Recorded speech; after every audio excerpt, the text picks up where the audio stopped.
You know, people often ask me how I managed to understand so many different things. Physics, mathematics, biology, even safe cracking and bongo drums. They assume there must be some kind of trick to it, some natural talent I was born with. But that's not really true. The truth is much simpler, and perhaps more useful. I learned how to learn. And once you know how to learn, everything becomes possible. Let me tell you about something that happened when I was working at Los Alamos during the war. We had all these brilliant people, some of the greatest minds in physics, and we were all working on this enormous problem. One day, I was sitting in the cafeteria with some colleagues, and they were discussing a particular aspect of neutron diffusion. The conversation was full of complex equations and technical terms, and I noticed that while everyone was nodding along, I had this uncomfortable feeling that I didn't really understand what we were talking about. Not deeply, anyway. Now, I could have just stayed quiet and pretended to understand. That's what most people do. But I had learned something important years before, something my father taught me when I was just a boy. He taught me that knowing the name of something is not the same as knowing something. And that distinction changed everything for me. My father used to take me on walks in the Catskill Mountains. He wasn't a scientist, he was in the uniform business, but he had this wonderful way of looking at the world. We'd see a bird, and he'd say, "You see that bird? In German, it's called a Fehlstorch. In Chinese, they call it a Chungling. In Japanese, a Katakataka. You can know all those names in every language in the world, but when you're done, you'll know absolutely nothing about the bird. You'll only know about people in different places and what they call a bird." Now, he'd say, "That bird is a brown-throated thrush, and it's singing because it's defending its territory or attracting a mate. When it moves like that, it's looking for insects. That's beginning to know something." This lesson stuck with me, really stuck, because I realized that most of what we call knowledge is actually just familiarity with labels. We mistake the map for the territory. We think because we can name something, we understand it. But understanding is something else entirely. So back to that cafeteria at Los Alamos. When I felt that uncomfortable sensation of not really understanding, I did what I always do. I went back to my room, took out some paper, and I started to work through the problem myself. Not by memorizing what the others had said, but by trying to explain it to myself from scratch, as if I were teaching it to someone who knew nothing about physics. I wrote, "Okay, what is neutron diffusion really about? What's actually happening?" And then I tried to explain it in the simplest possible terms. Not using the fancy equations first, those would come later, but using plain language. I imagined I was explaining it to someone like my father, someone intelligent but without technical training. And here's what happened. I got stuck. I couldn't explain it simply because I didn't understand it well enough. There were gaps in my knowledge that I had been papering over with technical jargon. So I went back to the basic principles. I looked at what I did understand solidly, and I built up from there, piece by piece, always checking. Can I explain this simply? Does this make sense? When I finally could explain it in simple terms, something magical happened. I understood it better than I had before, much better. And more than that, I could see connections to other things I knew. I could see where the equations came from, what they really meant, why they had to be that way and not some other way. This became my method. Whenever I needed to learn something, anything, I would follow this same process. I'd take a blank piece of paper and I'd write at the top, "What is?" And then whatever concept I was trying to understand. Then I'd try to explain it as if I were teaching it to someone bright but completely unfamiliar with the subject. The key is that you can't fool yourself when you do this. You can fool yourself in a lot of ways. You can memorize equations. You can learn to manipulate symbols. You can even get the right answers on tests. But when you try to explain something in plain language, the truth comes out. If you can't explain it simply, you don't really understand it. And let me be clear about what I mean by simply. I don't mean dumbing it down or being imprecise. I mean stripping away the unnecessary complexity, the jargon that we use to hide our lack of understanding. Einstein once said something about this, that you should be able to explain your theory to a barmaid. People laughed at that, but he was right. If you truly understand something, you can explain it in everyday language. The complexity should be in the idea itself, not in the words you use to describe it. I remember when I was trying to understand quantum electrodynamics after the war. This was a field in crisis. The theory made ridiculous predictions, infinities everywhere. People were stuck. I was stuck too, at first. I knew the mathematical machinery, sure, but I didn't really understand what was happening physically. So I started over. I got a notebook and I began to explain it to myself from the beginning. An electron moves from point A to point B. What really happens? I drew pictures, simple pictures, little arrows and lines. I didn't start with the Lagrangian formalism or the canonical approach. I started with, what is the simplest way to think about this? And you know what I discovered? All that fancy machinery that everyone was using, it was obscuring something much simpler underneath. By forcing myself to explain it simply, by using these little pictures I drew, I found a different way to do the calculations, a way that made sense to me physically. Those simple pictures eventually became what people call Feynman diagrams, and they helped solve some of the problems that had everyone confused. But here's what I want you to understand. The diagrams weren't the point. The point was the process of simplification, of explanation, of getting down to what's really happening. The diagrams were just a tool that came out of trying to understand clearly. Now, you might think this approach would be slow, and in one sense it is.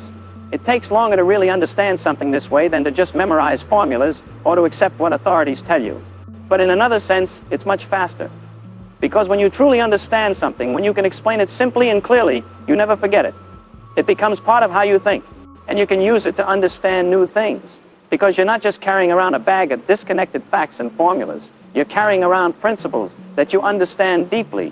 I saw this when I taught at Caltech. Students would come to my office hours, frustrated because they couldn't solve a problem. They'd show me pages of equations they'd written. Look, they'd say, I know the formula, I know what I'm supposed to do, but I can't get the answer. And I'd ask them, what's the problem about? Physically, what's happening? Often, they couldn't tell me.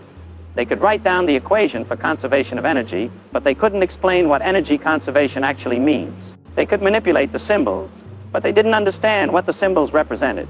So I'd say, forget the equations for a moment. Tell me in words what's happening in this problem, and we'd talk through it. A ball is rolling down a hill. What does that mean? It means it's losing potential energy. Where does that energy go? Into kinetic energy, into movement. How much? Well, it depends on the height of the hill and the mass of the ball. Once they understood it that way, the equations weren't mysterious anymore. The equations were just a precise way of writing down what they already understood. They became tools instead of obstacles. This is what I mean by learning. Not memorization, not symbol manipulation. Understanding. There's another part to this, though. Something equally important. When you explain something to yourself this way, you discover what you don't know. You find the boundaries of your understanding, and that's incredibly valuable. Most people avoid these boundaries. They stay in the safe zone of what they already know, or they pretend the boundaries aren't there. But the boundaries are where all the interesting stuff is. That's where learning happens. That's where the adventure begins. I remember reading about biology later in my life. I was curious about it, but I didn't have the years of background that a professional biologist would have. So I'd read a paper, and I'd come across something like the Krebs cycle, and I'd think, do I really know what that is? So I'd stop and I'd get a piece of paper and I'd try to explain the Krebs cycle to myself. What is it? Why does it happen? What's the purpose? And I'd get stuck on some step. I didn't understand why this molecule becomes that molecule. So I'd look it up. I'd read more carefully. I'd draw it out. And gradually, piece by piece, I'd build up my understanding. The beautiful thing about this method is that it works for anything. Physics, mathematics, biology, history, philosophy, it doesn't matter. The principle is the same. Take an idea and explain it to yourself simply. Find the gaps, fill them in, build from solid ground. And here's something else I discovered. When you learn this way, you often find that the experts don't understand things as well as you thought. You find inconsistencies in their explanations. You find gaps in the standard way of teaching things. And sometimes, not always, but sometimes you find a better way to think about something, a clearer way, because you refuse to accept confusion. I'm not saying this to criticize experts. I'm saying it because it's liberating. You don't have to wait for someone else to explain things perfectly. You don't have to feel inadequate because a textbook confuses you. Sometimes the textbook is just poorly written. Sometimes even the experts are confused. Your job is to understand for yourself in your own way. Of course, you have to be honest with yourself, brutally honest. You can't fake understanding. When you try to explain something and you realize you're just using circular definitions or you're hand-waving over the hard parts, you have to stop and admit, I don't actually get this yet. That's okay. That's good, actually, because now you know what you need to work on. You've turned a vague feeling of confusion into a specific question, and specific questions can be answered. I think one reason many people struggle to learn new things as they get older is not because their minds are less capable, that's mostly nonsense, but because they become less willing to admit confusion. They have identities as knowledgeable people, as experts in their fields, and it's uncomfortable to feel like a beginner again, so they stay on familiar ground. But learning requires that beginner's mind. It requires being willing to say, I don't understand this yet, but I'm going to figure it out. No shame in that, no embarrassment, just curiosity and determination. When I was at Los Alamos, Hans Bethe was there, brilliant physicist, one of the best. And I noticed something about him. Whenever someone explained a new idea to him, he wouldn't just nod and accept it. He'd work through it himself, right there, often asking questions that seemed almost naive. Wait, why does that follow? I don't see how you got from this step to that step. But those naive questions often revealed that the person explaining hadn't really thought it through properly. Bet taught me that real understanding means being able to answer the simple question, the fundamental why question. If you can't answer those, you're building on sand. So here's what I learned, and what I've tried to practice throughout my life. Learning is not about accumulating information. It's not about being able to recite facts or manipulate symbols. Learning is about building a structure of understanding, brick by brick, where each brick is solid and you know why it's where it is. You start with what you understand clearly. You expand from there, always checking. Can I explain this simply? Does this make sense? When you hit something you can't explain simply, that's not a failure, that's a discovery. You found the edge of your understanding. Now you can work on extending it. And you know what happens when you learn this way? You become independent. You don't need to rely on authorities or textbooks or experts to tell you what's true. You can figure things out yourself. You develop judgment. You can tell when someone is explaining something clearly and when they're hiding behind jargon. You can tell when you really understand something and when you're fooling yourself. This independence of mind, that's the real value. Not just the specific things you learn, but the ability to learn anything. The confidence that comes from knowing you can take any subject, no matter how complex or unfamiliar, and gradually make sense of it. There's a freedom in this. You're not trapped by your past education or lack of it. You're not limited by what subjects you studied in school. If you want to understand something, really understand it, you can. It might take time. It might take effort, but it's possible. I've watched people talk themselves out of learning things because they think they're not good at math, or not a science person, or whatever story they've told themselves. But those are just stories. If you're willing to start simple, admit confusion, and work through things step by step, you can understand anything. I think about my father's lesson with the bird. All those fancy names in all those languages, they're easy to collect. You can fill your head with them. You can impress people at parties, but they're empty. Real knowledge is different. Real knowledge is understanding what the bird is doing and why. Real knowledge lets you make predictions, see connections, understand how things work. And the beautiful thing is, anyone can do this.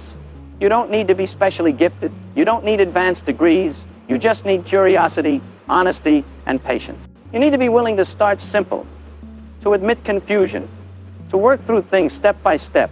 I've spent my whole life trying to understand things, and I'm still doing it. There's always more to learn, more to figure out. And every time I sit down with a piece of paper and try to explain something to myself, I'm using the same method I developed as a young man. It never gets old because understanding never gets old. The pleasure of figuring something out, of seeing clearly what was once murky, that never diminishes. So if there's a secret to learning anything fast, it's this. Don't try to go fast, try to go deep. Try to really understand. Explain it simply. Find the gaps, fill them in. Build on solid ground. The speed comes naturally when your foundation is strong. What looks like slow, careful work at the beginning becomes rapid progress later, because you're not constantly backtracking to fix misunderstandings or rememorizing things you never really grasped. And remember, the goal isn't to know more than other people, or to be clever, or to impress anyone. The goal is to see clearly, to understand truly.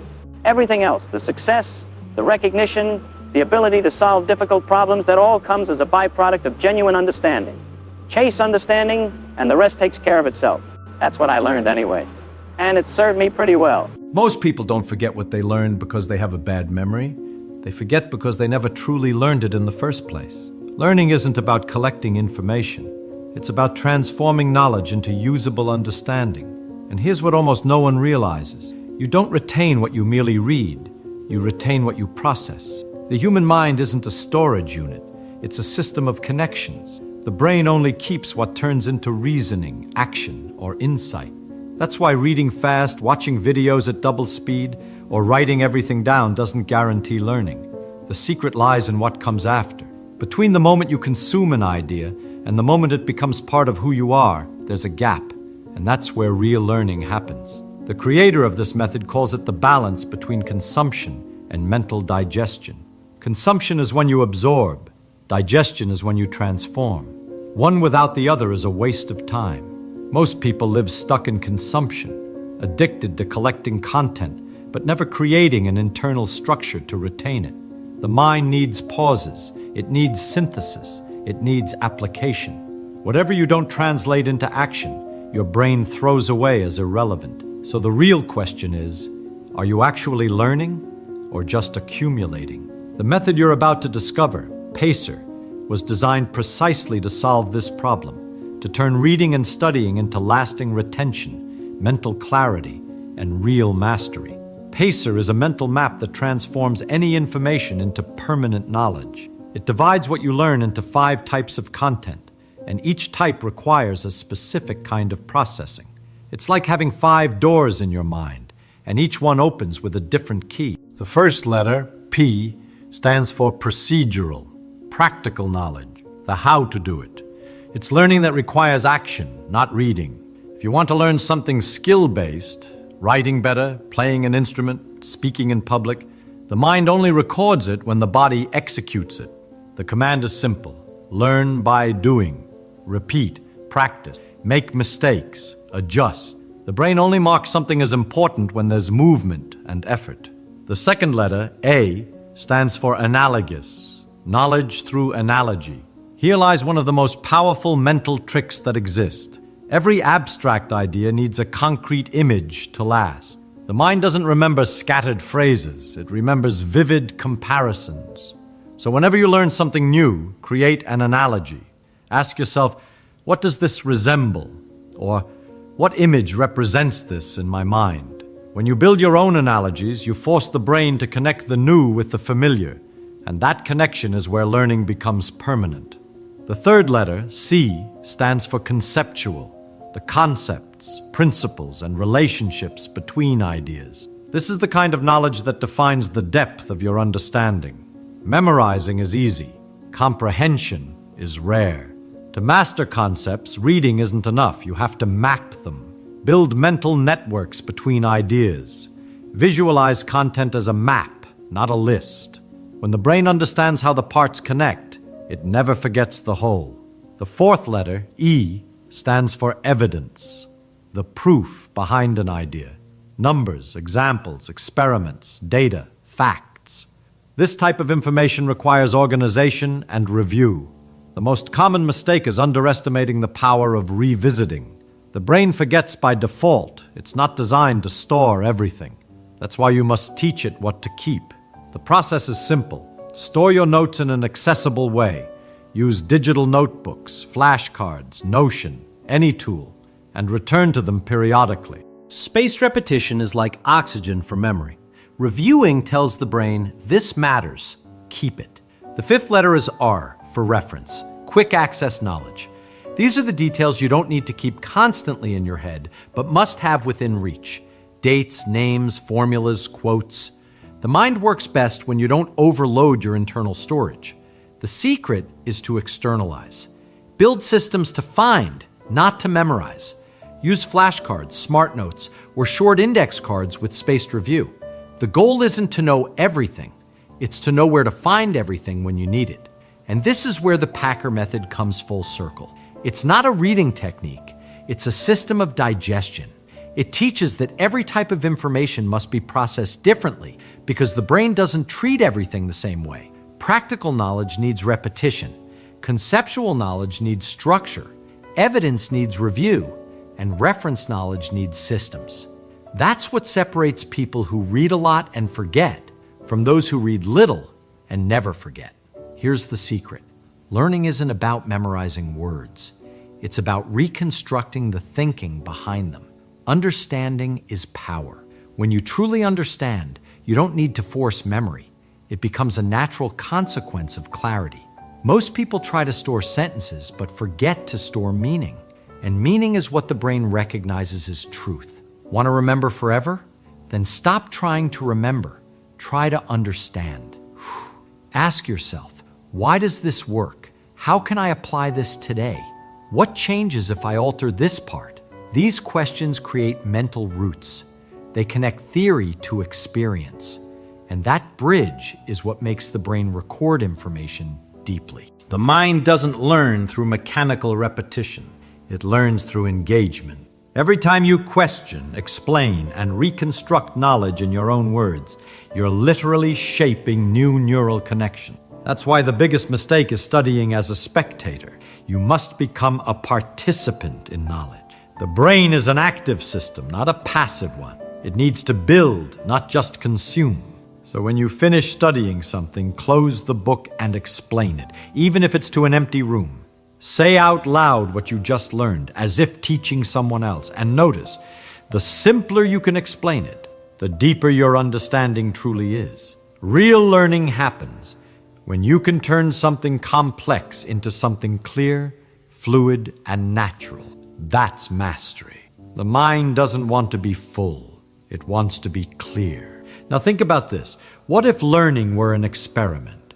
Not something to memorize, but something to discover. The mind loves to test, to play, to fail, to adjust, to try again. That's how it locks things in. When you turn learning into a mental laboratory, boredom disappears. You begin to engage with the process, to feel genuine curiosity. Don't study just to get it right. Study to understand what happens when you get it wrong. Every mistake is valuable information, a map showing what's still missing. And the more you test, the more your brain understands the pattern. That's how insight is born, that moment when everything suddenly clicks. The brain operates through experimentation, not obedience.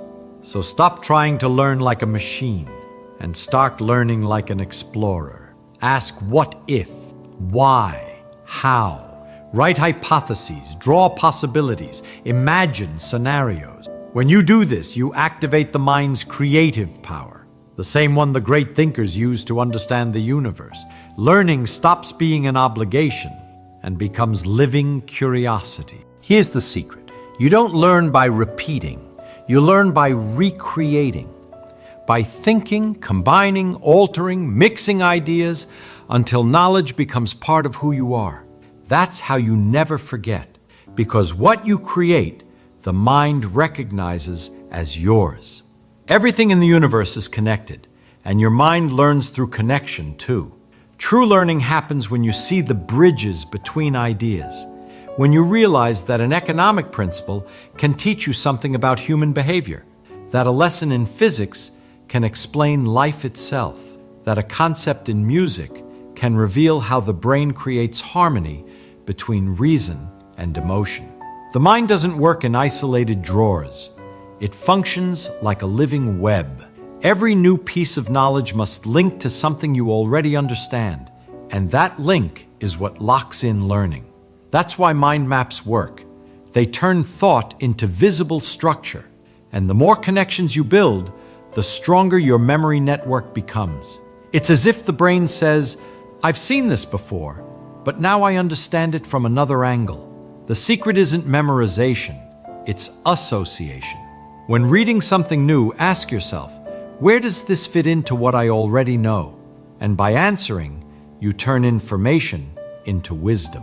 The mind loves patterns, and each time you find one, it builds a neural bridge. That's why some people learn with speed and depth. They don't collect data, they connect worlds. Learning isn't about stacking knowledge, it's about weaving meaning. The more connections you create, the more alive your intelligence becomes. There's a silent strength that separates great thinkers from the rest. The courage to say, I don't know. Because only when you admit you don't know does your mind open to real learning. Pretending to know is like locking a door from the inside. Nothing new can enter.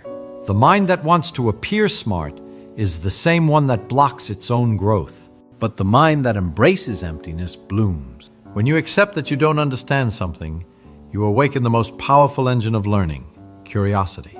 It's what drives the brain to seek connections, test ideas, and rebuild understanding.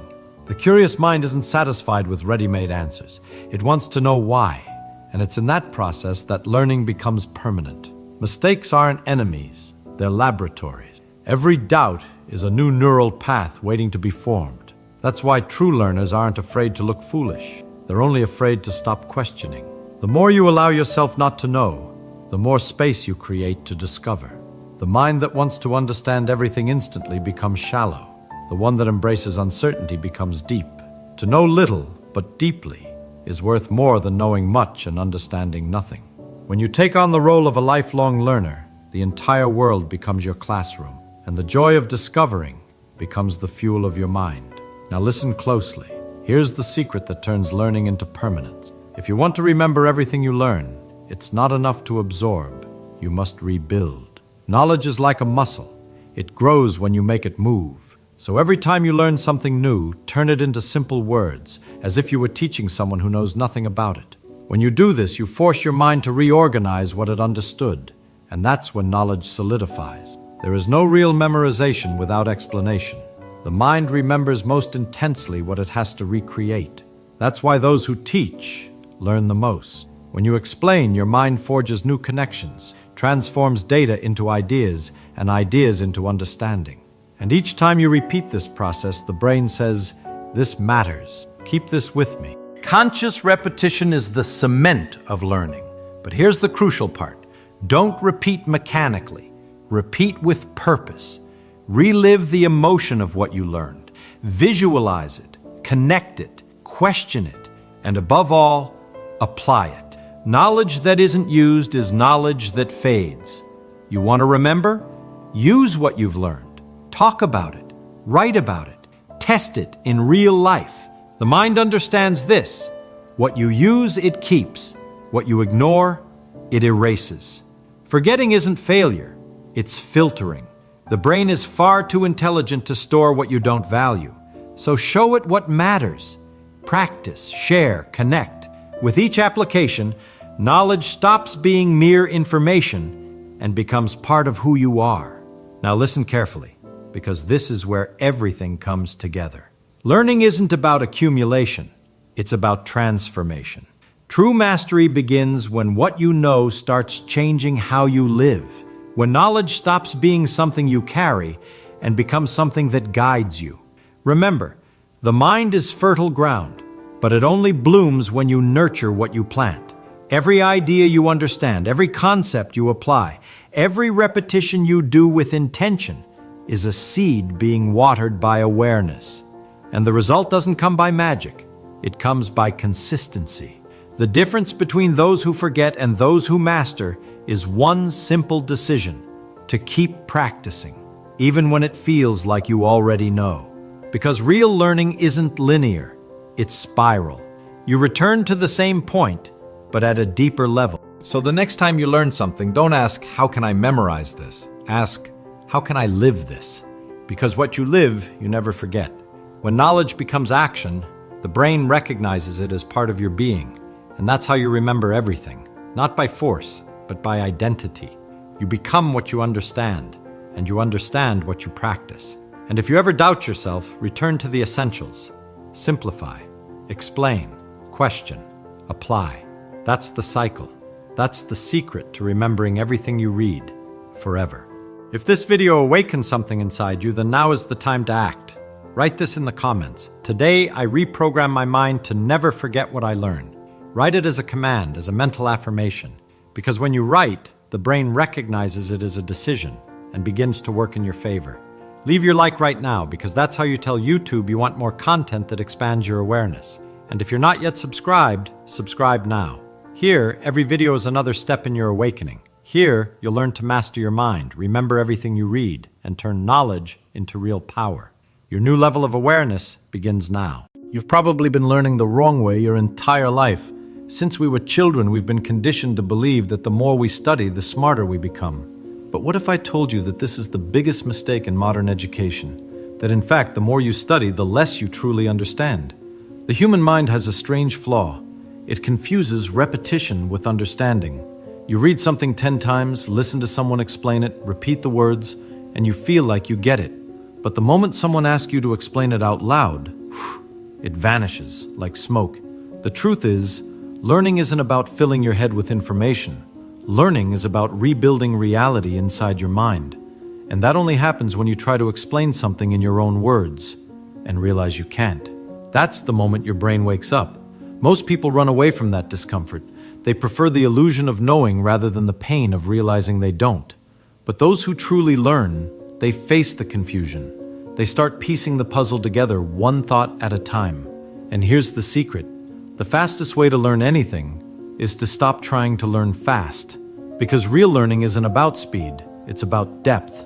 When you learn slowly, each idea has time to sink in. That's the art of giving your mind the exact time it needs to become brilliant. But the mind has a tragic flaw. It believes that thinking about something is the same as learning it. That's why so many people live trapped in a quiet cycle.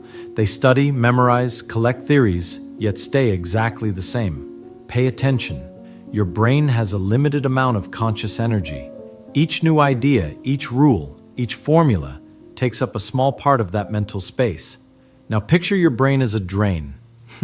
Yes, a drain, where knowledge must flow through before it turns into understanding. When the flow is light, it works perfectly. You pour in one idea at a time, the water runs smoothly, and what settles at the bottom is clear, stable understanding. But if you pour everything at once, dozens of theories, formulas, videos, techniques, the drain starts to clog. The water can't go down. It builds up, overflows, and you drown in the excess. That's exactly how the brain reacts to theoretical overload. It tries to process everything, but it can't turn raw information into structure. And when the mind doesn't have time to organize what it received, it starts shutting down. You feel tired, foggy, forgetful. It's not stupidity. It's a mental traffic jam. Learning is movement, a dance between input and output. You receive an idea, reflect on it, practice, test, fail, and then finally, you understand. That cycle is what keeps the drain clean. But most people stay stuck at the input stage. They consume video after video, book after book, class after class, and never let the mind breathe. The brain needs pauses to connect what it's learned. Without those pauses, nothing sticks. It's like trying to pour an ocean into a glass. No matter how much you add, it always overflows. So here's the truth no one told you. You don't need to learn more. You need to learn with more space. The secret isn't in collecting more theory. It's in allowing understanding to form. It's in silence that the brain organizes. It's in practice that it solidifies. And it's in simplicity that it finally understands. Imagine someone trying to learn guitar. They watch 10 tutorials, memorize the chords, study scales, read about harmony, but never play. Then one day they finally pick up the instrument and nothing works. Their fingers freeze, the sound feels wrong, the rhythm breaks. And they think, why is this so hard? I studied so much. The answer is simple. They confused information with practice. The theory was in the mind, but the body, the system, never lived the experience. Real learning doesn't happen when you understand something. It happens when you test what you understand. And it's in that test that the mind begins to reshape itself. Here's how it works. You do something, you observe the result, and before moving on, you ask yourself, what should I change to make it better? That single question separates the curious from the wise. It's what turns study into experimentation. And every time you go through that cycle, action, reflection, adjustment, your brain refines itself. It builds new pathways, deletes useless ones, and turns trial into mastery. That's what I call the experiential cycle. And without it, there is no growth. You can read 1,000 books about swimming, but you'll still drown if you never get into the water. Because the body needs to feel what the mind only imagines. Learning something new is like aiming at an invisible target. You take a shot, see where it lands, adjust your aim, and try again. Each attempt brings you closer to the center. But if you only think about shooting, you never hit anything. True learning isn't linear. It's an endless cycle between doing and understanding. Without doing, knowledge decays. Without understanding, action becomes repetition. The balance between the two is what shapes a mind capable of eternal growth. What confuses most people is the belief that understanding something means making it complicated. But the truth is the opposite. Simplicity is the ultimate proof of understanding. Think about it. When you really understand something, you don't need fancy words or complex sentences. You can explain it so clearly that even a child would understand. That doesn't diminish knowledge, it elevates it to its purest form. The human mind loves to hide ignorance behind complicated language. It's an elegant defense against inner confusion. But the wise do the opposite. They take what's complex, break it apart, understand each piece, and rebuild it into something light. And when they speak, it sounds easy, but that's exactly what makes it genius. Imagine someone trying to understand the universe. They study formulas, read equations, watch lectures, but nothing truly clicks. Until one day, they grab a sheet of paper and try to explain it. Without notes, without reading, just from memory. Suddenly, they can't. Their mind freezes, their logic collapses. And in that moment, something beautiful happens. Confusion reveals where learning stops. The secret is this: don't fight confusion, investigate it. Every part you can't explain is a doorway to the understanding you still lack.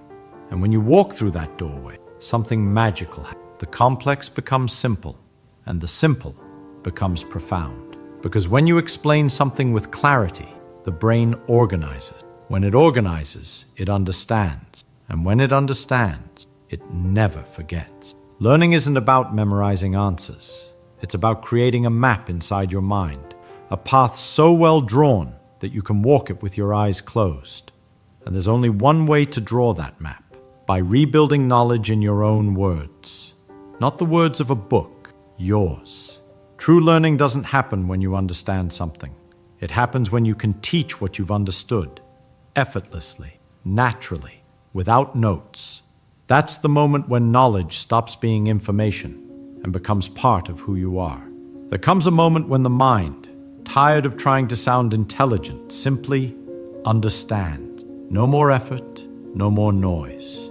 The confusion dissolves, and everything suddenly feels obvious, as if the knowledge had always been there, waiting for you to clear away the excess. That is the moment of clarity, and it's more powerful than any degree, technique, or title. When you reach clarity, learning stops feeling like a burden. It becomes natural, like breathing. You no longer have to force your brain to remember, because what is clear never fades. The mind stops fighting the content and starts playing with it. And in that state of lightness, true genius is born. Think of someone who works with purpose. They don't look like they're studying, they're just doing. But behind the simplicity of their action lies a deep understanding. That's the difference between the student who repeats and the one who creates. The difference between the noise of knowing and the silence of mastery. Clarity is a form of freedom. When you understand the essential, the unnecessary loses its power. You stop chasing 1,000 techniques and start walking confidently in one direction. And that direction changes everything, because focus is the opposite of chaos. And focus is born from simplicity. The ordinary mind gets lost trying to learn everything. The wise mind chooses what truly matters. And that choice transforms not just learning, but existence itself. When you truly understand, the world slows down. The noise around you fades. You no longer feel small in front of complexity because you've learned to see the structure behind the chaos. In that moment, the mind stops being a labyrinth and becomes a window. Everything that once felt complicated becomes simple. And everything that once felt distant becomes reachable. Learning stops being effort, it becomes a state. You start to see patterns, connections, ideas. Creativity appears, not as effort, but as a natural consequence. Because when the mind is organized, life organizes itself too. In the end, it all comes down to one simple truth. Learning for the sake of learning is a waste of time. Because knowledge that never becomes action dies inside the mind. You don't need to study more, you need to study better. The human mind isn't a warehouse of theories. It's a living system. And like any system, it needs balance. If you try to pour everything in at once, 1,000 ideas, methods, formulas, concepts, it collapses. Think of your brain as a drain. When the water flows gently, it runs clear and leaves understanding at the bottom. But if you pour everything in all at once, the drain clogs. The water rises, chaos begins, and learning turns into stress, confusion, and forgetfulness. Learning isn't about running, it's about flowing. You have to give each idea time to find its place. Let the experience settle. Let silence organize it. And let practice solidify what theory only touched. That's why learning slowly is, in truth, the fastest way to learn. Because only what's built with care endures. The ideal way to learn is cyclical, not linear. You act, you observe the result, you ask yourself, what should I change? And you return to the experiment. That is the cycle of experience, the process that turns trial into mastery. Because every practice is a mirror. It shows you what works, what doesn't, and above all, what you still don't understand. And when you teach what you've just learned, something extraordinary happens. The brain reorganizes itself. Explaining forces the mind to simplify, and simplification is the essence of real understanding. You realize that knowledge isn't something you own.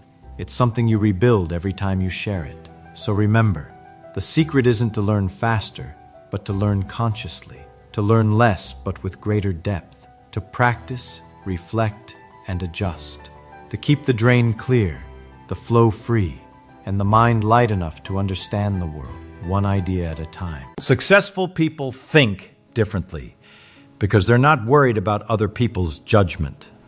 While the world criticizes, they create.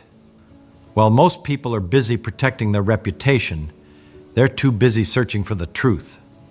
And here's the key. Thinking differently is not an aesthetic choice. It's an intellectual survival skill. If you think like everyone else, you'll end up with the same results as everyone else. And the average is harsh. Uninspiring jobs, lives with no purpose, routines where people wake up, work, complain, and go to sleep. Nothing more.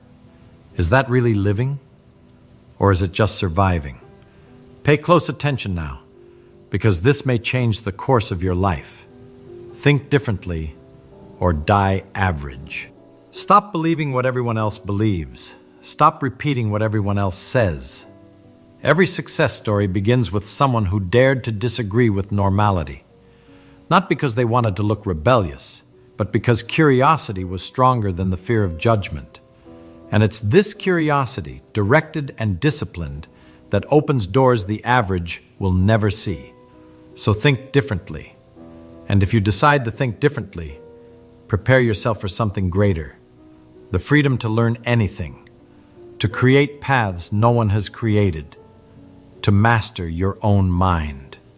Listen carefully now, because what I'm about to reveal lies behind every genius mind: curiosity.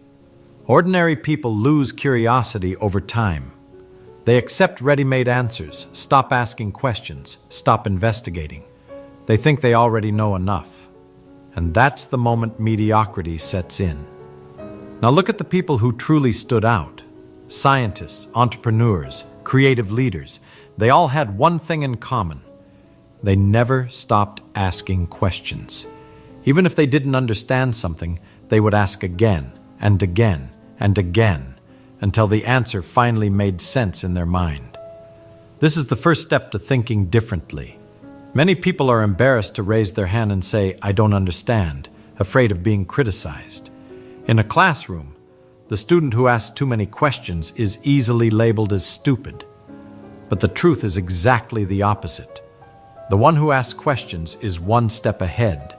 The one who questions shows the courage to learn.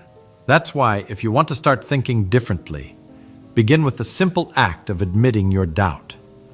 The courage to ask is the mark of someone who refuses to remain ordinary. Now pay attention to me, because I'll show you how to truly think differently. Thinking differently is a daily exercise in intellectual freedom. The first step is to do what you love. When you work or study something that sparks passion, your energy multiplies. Normal is waking up tired because you spend energy on activities that don't inspire you. Different is waking up hungry for life because you're investing your time in what makes sense. Ask yourself, if nobody judged me, what would I choose to learn, to create, or to build? That answer points to your true path. Second, protect your mental independence. That means not letting other people's opinions become the filter for what you think or do. Most people fear being criticized, fear being called strange. But remember, everyone who changed the world was ridiculed before they were applauded. Thinking differently always bothers people because it exposes the mediocrity of those who follow the herd. Third, feed your curiosity without fear. Ask, test, explore. That's the fuel of innovation. Don't accept anything just because everyone does it this way. Ask yourself, is there another way? The simple act of questioning already puts you on another level. Fourth, simplify your life to free up energy for the essential. Those who think like everyone else get lost in excess. Those who think differently focus on what matters. If you're exhausted, it's hard to have the clarity to think in a new way. Energy is born from being aligned with purpose, eliminating the unnecessary, and putting strength into what truly moves your life. Pay close attention now, because what I'm about to tell you is one of the mind's biggest prisons, the fear of being different. Most people don't live their own ideas. They live other people's ideas. They're shaped by the opinions of family, friends, society, the media. They spend life trying to please, to fit in, to be accepted. But those who think differently understand something simple. If you always seek approval, you'll never have clarity. To think differently, you must learn to shield your mind against the pressure of the majority. And that starts with a daily exercise. Every time you feel tempted to do something just because everyone does it, stop and ask, does this really make sense to me? Does it bring me closer to what I want? Or does it just make me like everyone else? That simple question is enough to expose the automatic choices that keep you stuck in the average.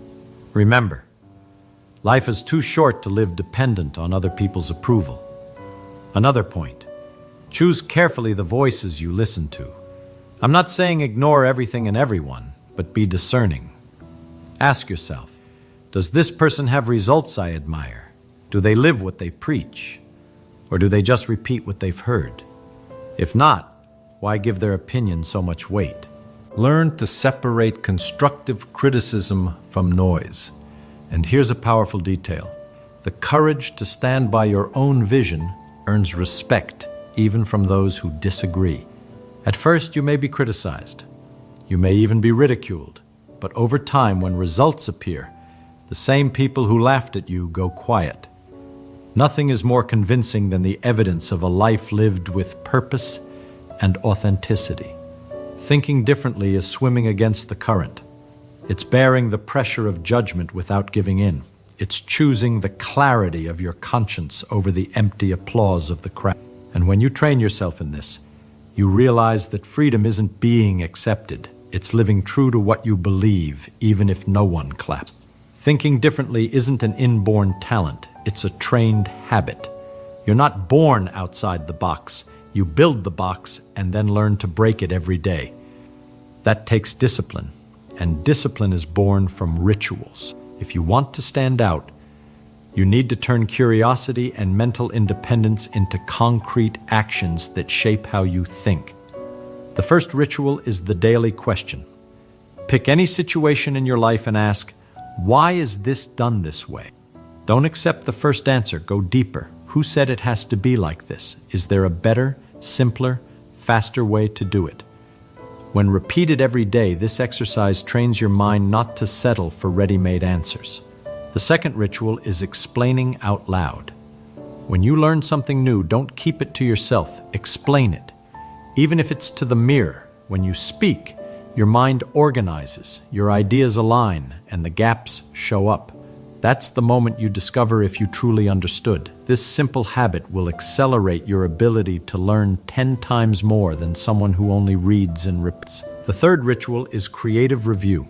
At the end of the day, take one idea or important concept you learned and recreate it in your own words. Use a metaphor, a story, an example from your life. This act of recreation makes the idea stop being external and become part of you. It's in this act that different thinking begins to flourish. And finally, the ritual of conscious observation. Set aside a few minutes to observe something ordinary and ask yourself, what is no one else seeing here? It could be an object, a situation, even a conversation. This practice trains your eyes to see beyond the obvious. That's how innovations are born, from someone who looked at the ordinary and saw the extraordinary. Those who practice these rituals don't just think differently, they begin to live on another level of perception. And that difference builds up day after day until it becomes an advantage impossible to ignore. But here's the truth. The path of those who think differently is never easy. They are misunderstood, judged, often humiliated. The crowd cannot stand those who break the pattern, because independent thinking exposes the mediocrity of those who prefer to follow the herd. It's easier to call someone crazy than to admit they might have seen something you didn't. But listen, every great person you admire went through this. Galileo was condemned for seeing beyond what the church accepted. Bruce Lee was ridiculed for mixing styles and creating his own philosophy. All of them were seen as too different until the world had to bow to the evidence of what they built. And here's the secret few have the courage to accept. Thinking differently is expensive in the beginning, but it pays dividends forever. The rejection you feel today is the same energy that will fuel your victory tomorrow. This is the path of those who refuse to die average. They choose truth over acceptance, curiosity over indifference, courage over fear. And with that, they build something that lasts, something that inspires, something that cannot be erased. So I tell you, if you want to think differently, be prepared to be misunderstood. Be ready to be criticized. But also be certain that in the end you will be remembered. Because no one remembers the crowd that merely repeated. History remembers the names of those who dared to be unique. Think differently. Protect your flame. And never bow to mediocrity.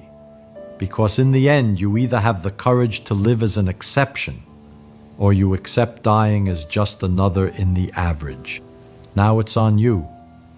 I want you to prove to yourself that you've chosen to think differently.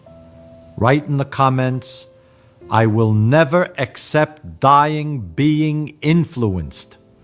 This phrase is more than words. It's a pact with your mind, a declaration that you will not bow to mediocrity. And if you enjoyed this lesson, leave your like. And don't forget to subscribe to the channel and hit the notification bell, because here you'll keep receiving ideas that will challenge your mind, expand your vision, and accelerate your learning. Remember, those who think like the majority live like the majority, but those who choose to think differently create a destiny the crowd could never imagine.